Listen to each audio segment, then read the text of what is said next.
We've looked at the couple of times Spider-Man borrowed plots from Rocket Robin Hood, but did you know there was a time that Spider-Man managed to steal an episode from himself?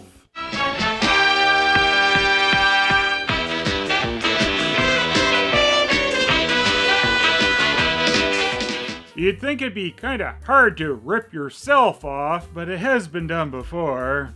I know with a topic like this, some people immediately think of David Wise borrowing plots and story beats from himself between his writing for He-Man, Transformers, and Teenage Mutant Ninja Turtles. And even some lines were transplanted from series to series. Megatron's shoulder joint. Just hope he doesn't make any sudden moves. We must be in the shoulder joint. Let's just hope Krang doesn't make any sudden moves. Excuse us. Excuse us. I guess at least he never went as far as having the Turtles have to go to the planet Technotron and have to get some Mutajon cubes. Now, with Spider-Man, you of course expect to see some alternate takes on his stories that have been adapted from the comics into the different series, but that's not what happened here. The copied story we're discussing in this video was originally an episode of the 1981 series Spider-Man and His No Friends. You know, the series that had Goron in it. Spider-Man and his Goron! And as some of you have mentioned, the one-shot character Goron does indeed actually appear in the intro of this series because they knew what a megastar they were creating here. Now, the episode from the series that kinda got duplicated was the Web of Nephillia, which was originally released on January 23rd, 1982. It was about a scientist and his assistant who were obsessed with Spider-Man, and after trying an experiment to copy Spider-Man's powers, the scientist turns into a crazy man-spider creature. But then, on October 8th, 1983, Spider-Man and his amazing friends had the episode Attack of the Arachnoid, where a scientist and his assistant were obsessed with Spider-Man, and after trying an experiment to copy Spider-Man's powers, the scientist turns into a crazy man-spider creature. Had this been a later Spider-Man series remaking an older episode, it probably would have seemed a little less odd, but both of these Spider-Man series started on the exact same day.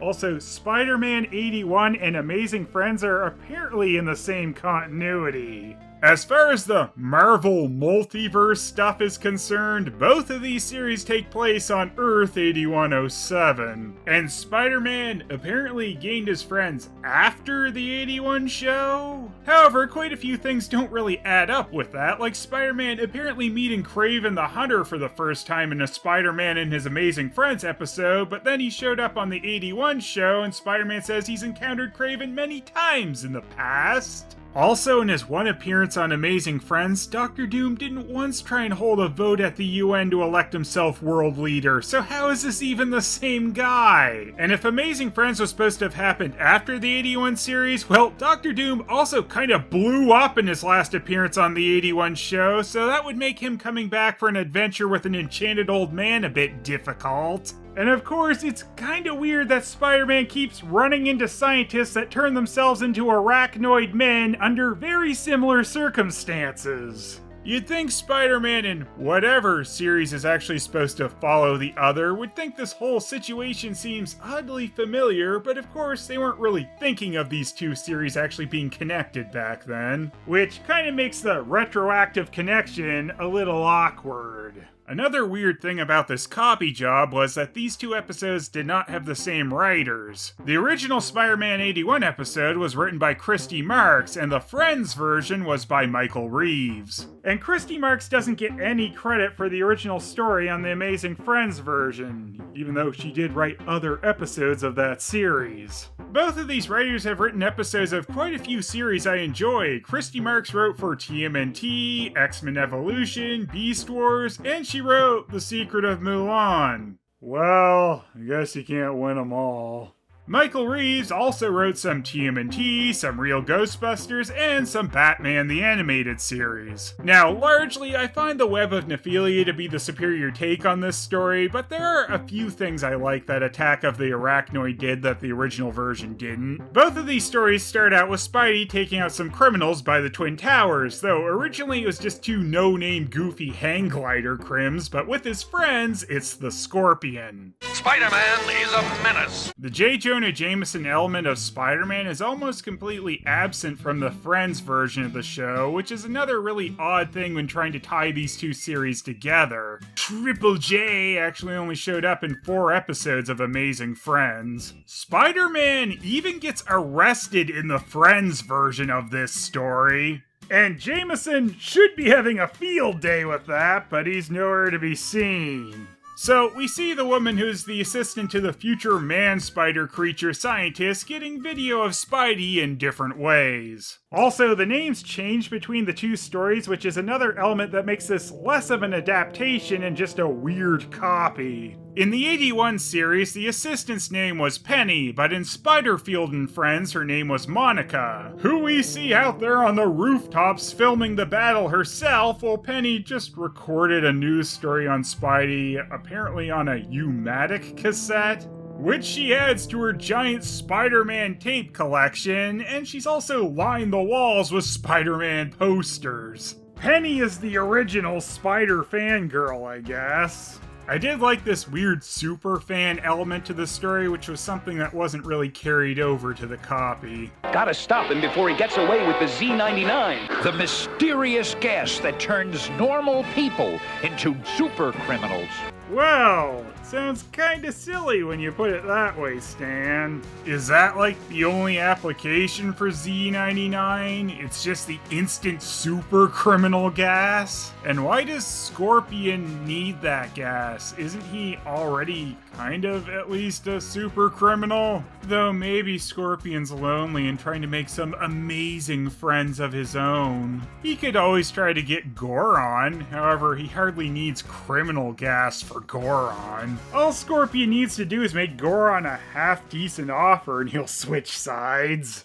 You okay? I saw some of the gas escape. The air filters in my mask took care of it. Since when is the Spider-Man mask a gas mask? It sounds like an obvious lie, Spidey. Well, it looks like the Scorpion won't bug us anymore. You're off the team, Iceman. We're gonna go catch that new sci-fi movie, Space Samurai. I'd better hit the books. You sure know how to have fun, pal. You know, that Iceman looks and sounds awfully familiar. He's just missing the ascot, isn't he? Ms. Lion will keep you company. So while Amazing Friends Peter is dealing with the comic relief dog, 81 Spidey is having to repair Fireman's nets and trying to save people from burning alive. Go away! The Daily Bugle says you're a menace! Lady, please, I'm trying to save you. Come on. Between these two incarnations, the 81 show highlights the issues and struggles Peter goes through much better, as that is kind of lost in the team-up show, where they somehow have a bunch of tech hidden inside their room at Aunt May's.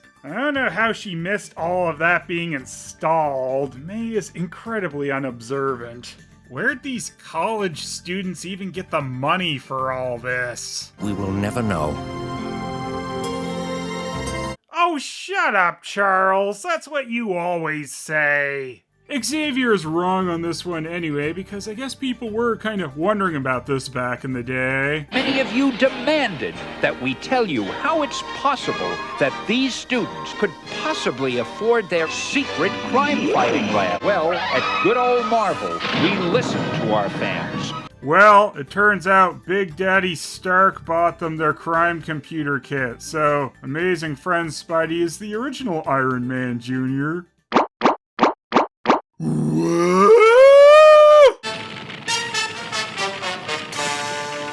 Guess we've got nothing to say about that. Cut off whatever you want, lady. Come on, Dennis.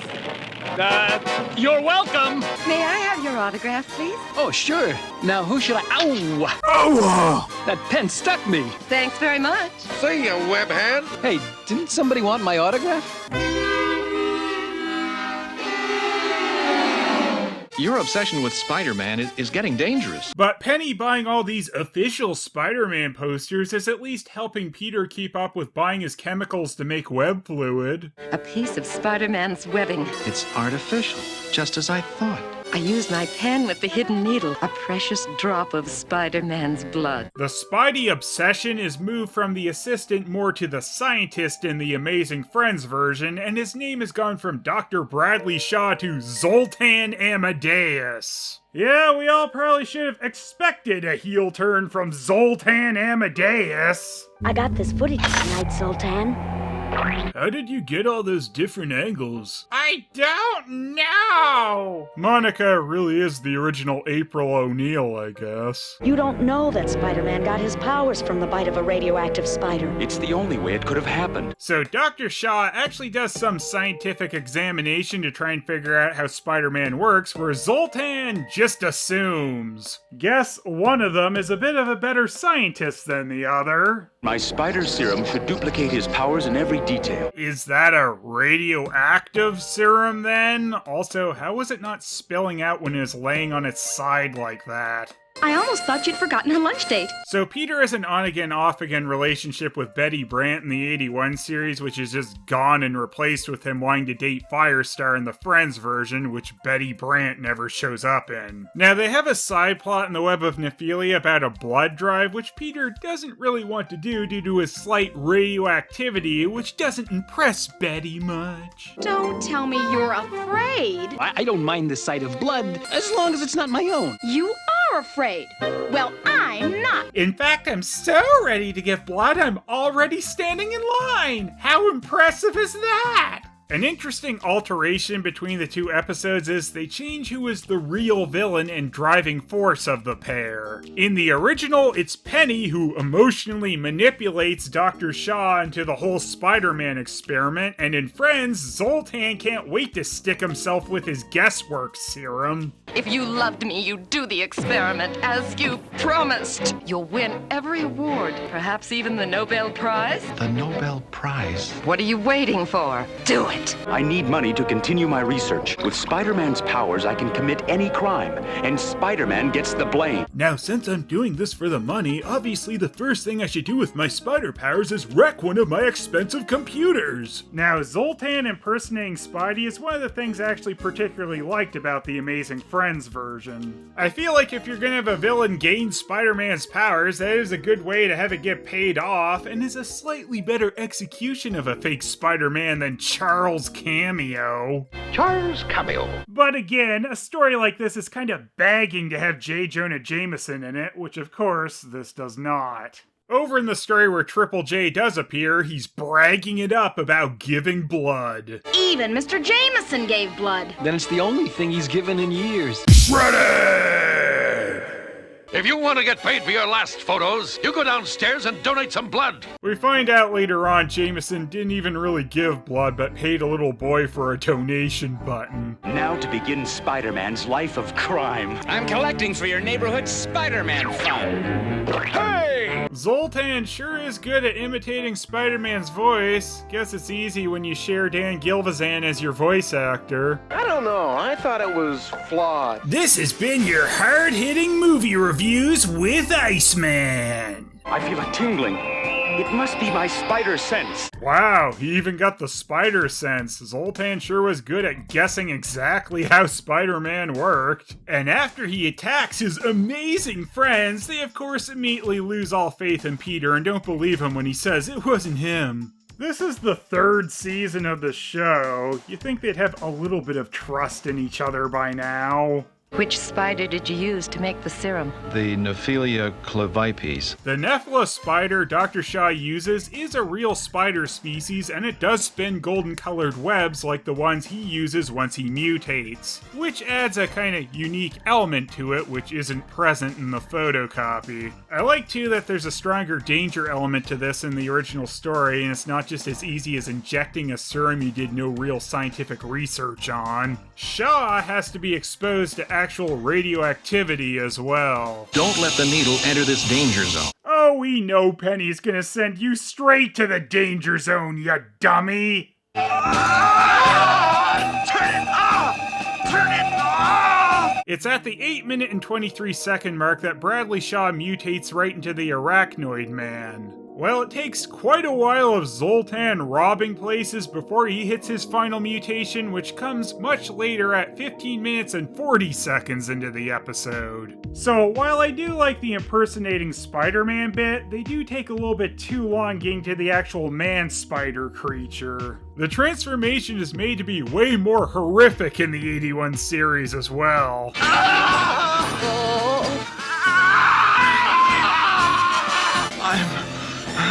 Monster. You're not a monster. You're magnificent. Yes, I am magnificent. Well, there's an easy turnaround on that transformation at least. More powerful than Spider-Man. Spider-Man? I am Spider-Man! I mean, I guess. Peter briefly considers stealing a donor button. I can't do it. Though he was rightfully gonna take the only one that said I gave instead of ICAU, IDR, or EB plus AI. Oh, these buttons were AI generated. That's why they're nonsense. A spider monster! A Spider-Man! Not another one. Two of us?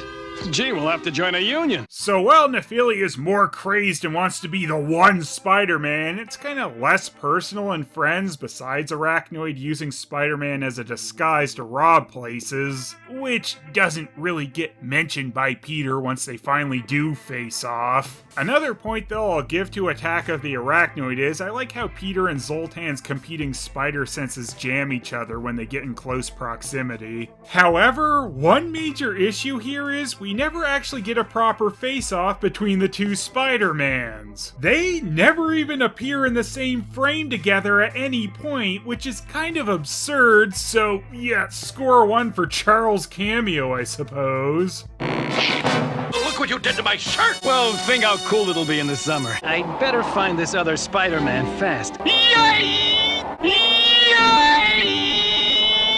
They call you Spider-Man. What would you call me?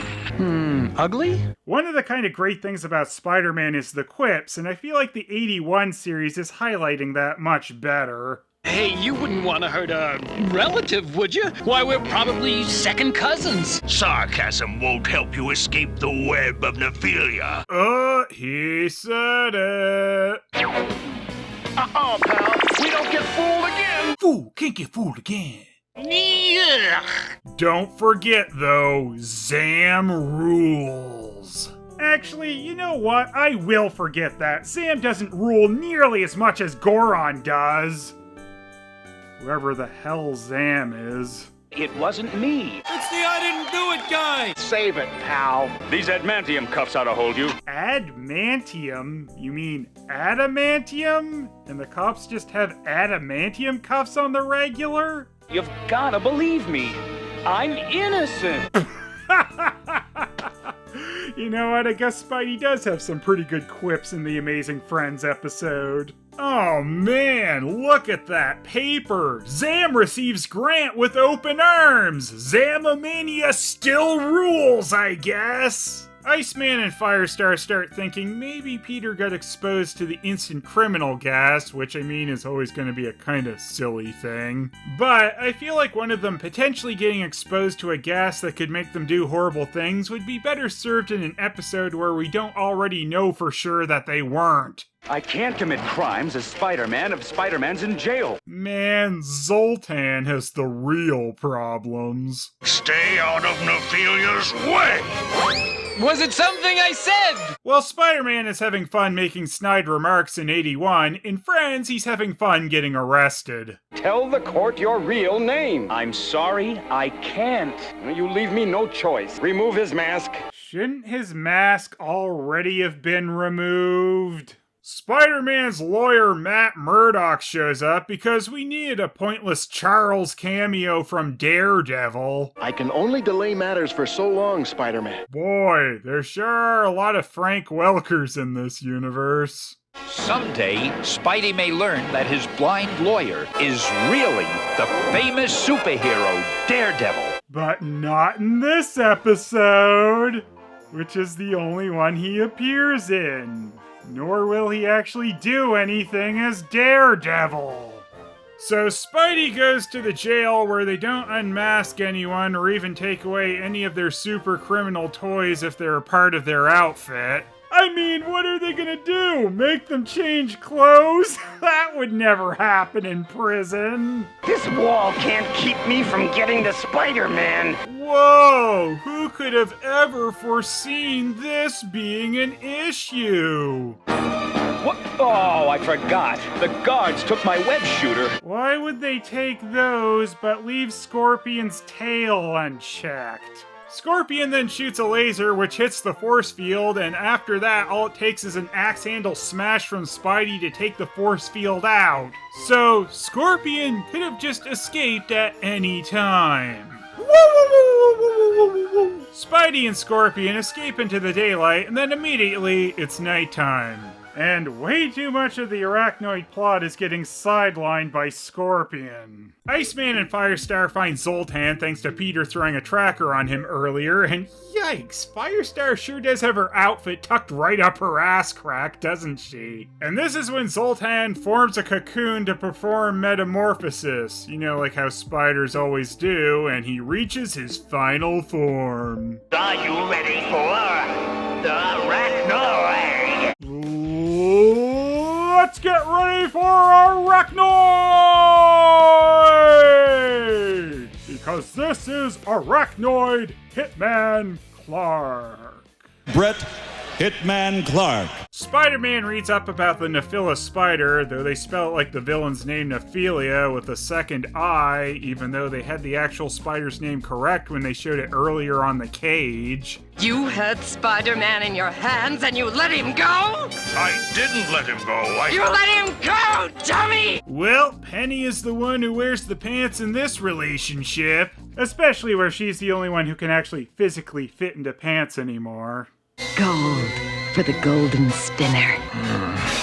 Yes. Yes.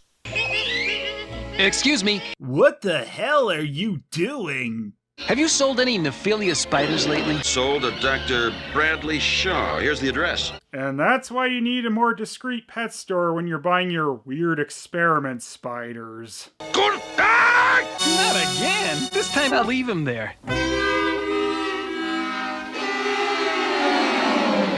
I knew you'd find us eventually. Tomorrow, when we steal the gold. I dare you to stop us. Why would we want to tell you about this? I don't know! How do I donate my radioactive blood so Jonah will pay me? This serum will do it, but if I take it, I won't be Spider-Man anymore. Spider-Man just casually whipped up an anti-Spider-Man serum so he could potentially donate blood? That's Spider-Man getting sent to prison with his mask still on level silly. This is, of course, how Dr. Shaw will eventually be turned back to normal, but kind of funny, the Marvel Wiki says Penny gave Spider-Man the serum, which is not something she would do. Monica gives Firestar the serum on the flip side version of the story, but they just wrote almost the exact same thing for these two, even though it goes down differently. As Arachnoid fights Iceman and Firestar, rather amusingly, he knocks both of them down, but right onto this one small patch of grass, you know, so they don't get too hurt. Let them try to stop the Arachnoid. Why do I sound like this? Is this how a spider talks? Meanwhile, Spider-Man is still having his time taken up with Scorpion, and this is just going on way too long. Better hightail it out of here. Come out, wherever you are. I see you. Well, it was worth a try. That joke definitely needs a beat after he says, I see you, but they just sped it along and killed it. He wanted Spider-Man to be blamed for his crimes. So it wasn't the Z99 gas. Firestar! You saw Zoltan in the Spider-Man outfit and you just spent the last while fighting him as a spider creature! You can't possibly be that thick! After another drawn-out sequence with Scorpion, Spidey finally takes him out. Come on, Spider-Man. You're going back to your cell. No, he's not. This court order says he's going free. That was 3 Frank Welkers in a row there. So just like with the quickly whipped up spider cure in 81, Peter makes a spider sense signal jammer while he and Iceman are on the way back. There! Either that's his trail, or someone tried to land a 747 here. So it wasn't the Z99 gas. So, what is Arachnoid even doing at this point? Kinda seems like he lost sight of any real goal. At least Nephillia wants to hit the gold rush. Hurry, before Spider-Man comes! Of course, we wouldn't be in a hurry if we didn't tell Spider-Man we were stealing this gold for some reason. I can't fly! Don't gloat too soon, Arachnerd. Are you okay? So it wasn't the Z99 gas. Yep, you're okay. He's got a grip like the Hulk. Oh, screw the Hulk. Did you know he was getting first billing when our shows were airing together at first? Good thing I complained about being the bigger star and they changed it for this season. The Incredible Hulk and the Amazing Spider-Man. The Amazing Spider-Man and the Incredible Hulk. Seems like every supervillain in town hangs around here. I guess there is a symmetry of having the beginning of the episode and the end taking place here, but that's only in this version. Oh no! Just my luck to land in a hothouse. The big solution to stopping Arachnoid is just taking the signal blocker off again. So creating that seems like it was a little pointless. Here goes! Save me! He didn't even have to drink the antidote. You could just throw it at him and poof. Glad the serum at least gave him shorts when he turned back. The only one allowed butt shots around here is Firestar. Let me help you! Destroy him! Boy, Penny sure went from a spider fan to a spider troll real quick. I found a solvent for your webbing, Neffy. So long, suckers! She betrayed me. Aww. Poor hideous spider abomination. Nephillia then face turns and helps Spider-Man stop the train car from crashing and to catch Penny. I didn't stop loving you because you became a monster. I never loved you at all! I do really like how mean they make Penny, and this goes way harder than anything in the copied story. I think the real monster not being the man who is turned into the spider creature is also the more interesting take. I'm sorry for the part I played in this, Spider-Man. You should be sorry for that camera shot. Why is it zooming in on our feet? I'll put you in touch with my lawyer. We're sorry we doubted you. So it wasn't the Z99 gas. This serum could make your blood normal again, but it also could kill you. I'm dead now. The much more interesting darker take, or just Spider-Man throw potion and poof? What are you doing here? Don't you remember? Remember what? Nothing important, Doc. Dr. Shaw conveniently forgets everything that happened as Nephillia, but I guess those wouldn't be great memories, and there's more of an element of a tragedy here. Monica's not really as sympathetic as she was in her right mind and helping Zoltan rob banks. Now, the one thing none of us will ever want to forget is J. Jonah Jameson's Dingo Pictures audition at the end of the episode here. There were silly beats to both stories, but I think the Web of Nephillia is the much better take on the story. Spider-Man had funnier jokes overall, and it surprisingly got dark in places. The Amazing Friends episode just threw too much in there and kept sidelining the main story. But I think there's one thing that we can all agree on. It wasn't the Z99 gas after all.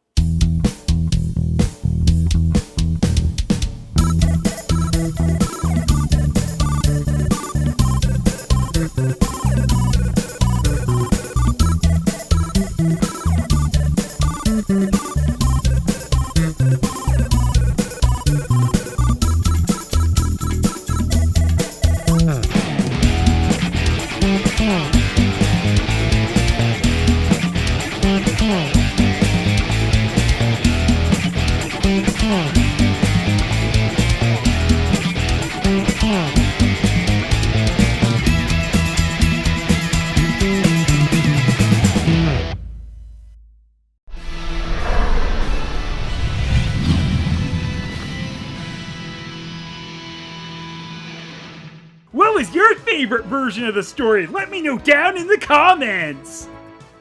Or don't. It's up to you, I guess.